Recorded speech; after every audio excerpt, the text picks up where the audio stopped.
呢個係最新嘅輕鐵服務狀況。由於安定站附近有外來物件損毀架空電纜，輕鐵服務受阻。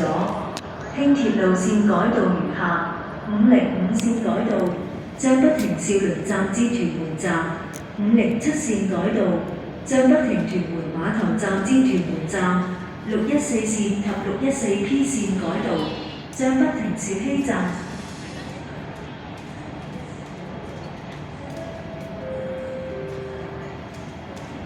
本班列車將不會載客，不便之處敬請原諒。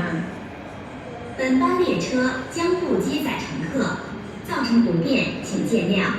This train will not carry passengers. We apologize for any inconvenience that this may cause.